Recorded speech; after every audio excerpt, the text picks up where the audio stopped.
This is my Hasselblad X1D. Regular viewers of the channel will know that I've been wielding this mighty piece of kit for the last 6 months now, along with a 45mm, 35mm full-frame equivalent lens. Since I picked it up, I've taken landscape photographs, I've taken architecture photographs, I've taken abstract photographs, I've even taken some close-up photographs of bluebells. But if you're to believe a lot of the comments that I've received and the reviews of this camera, you'll realise that there are quite a few things that you can't do with it. And one of those things is wildlife photography. Which is why today I've decided to come to Bempton Cliffs, one of the largest seabird colonies here in the UK and another jewel in Yorkshire's crown, to see if I can prove the naysayers wrong. Before I set off this morning, I did a little bit of research, asking a popular AI chatbot what the best camera and lens combination is on the market today for wildlife photography. And it came up with the Canon EOS R5 Mark II with a 400mm f2.8 lens. Now, one of the many qualms that people have with Hasselblad cameras is their notorious hefty price tag. But the kit that I'm using today set me back just shy of £2,400. If you wanted to buy the Canon R5 Mark II with the 400mm lens, depending on your spec, you'd be looking at between £12,500 and £17,000. Ouch. However, when it comes to wildlife photography in the Canon, you are getting an extremely capable machine. Not only can you shoot at 30 frames per second, you can also make use of 1054 autofocus points and also various focus tracking modes. With the Hasselblad, you're lucky if you get 1 frame every 3 seconds, and it focuses about as quickly as a dying elephant, which, if you're to believe the reviews, is probably the only type of wildlife photography you can actually achieve with this camera. Oh, missed it again. And then there's the lens. This 45mm on a medium format camera is the equivalent to a 35mm on full frame, which, as you probably already know, is quite wide, especially when compared to the Canon's 400 f2.8 beast that is recommended with the R5 Mark II. But one glimmer of hope that I can cling on to with the Hasselblad is its 50 megapixel medium format sensor. Yes, the Canon R5 Mark II has a 45 megapixel sensor, but it's only full frame.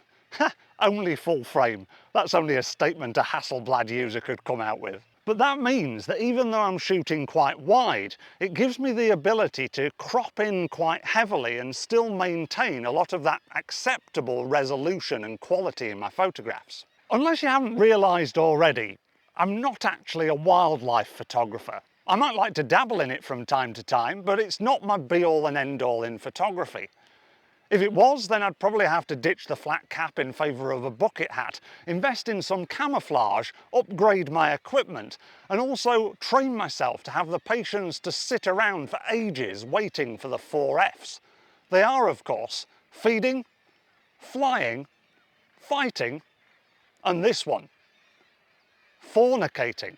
What were you thinking? Now, I realise that up to this point this video has been done very much tongue-in-cheek, but can we come to any serious conclusions? Well, I suppose the first conclusion that we can come to is the obvious one. If you really want to invest your time and money into wildlife photography, don't buy a Hasselblad. And in reality, you probably don't have to apply for that second mortgage to buy the Canon R5 Mark II and 400mm lens. Because unless you really want that puffin shot 30 miles off the coast with its beak brimming full of sand eels while still trying to eat a chalk ice from the other hand, then there are plenty of other affordable options out there on the market.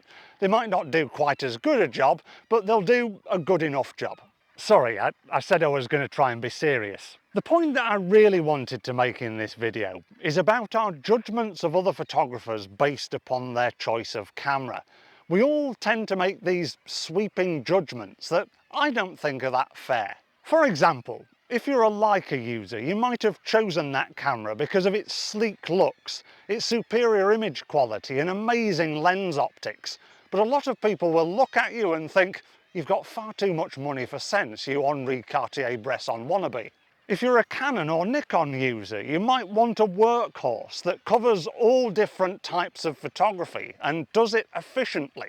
But other people might think, it's a bit of a boring choice. Have you not got a bit more imagination to come up with something a bit more exciting? And if, like me, you use a Hasselblad, then unfortunately there's no hope for you. Sorry, serious face, serious face. The problem with these judgments is that we apply them to our own camera choices. And because of that, we believe the statements like, you can't do wildlife photography with that, you can't do street photography with that, you can't do landscape photography with that. But that's not the case. There isn't a camera on the market that does absolutely everything. If there was, we'd probably all be using it. But we have to make the most out of the cameras that we have. Looking at the photographs that I've taken today, then they're not going to win any wildlife photography competition. But as a little bit of a day's outing to take some photographs, I don't think I've done that badly. And look, they were taken with a Hasselblad. So it goes to show that there are limitations with our cameras, but with a bit of compromise and trusting our own instincts, it doesn't mean that we can't achieve something. It just means that we might have to work a little harder at it. But I strongly believe that no matter what camera you have, any type of photography is possible. Maybe not quite pristine photography, but at least we can give it a go.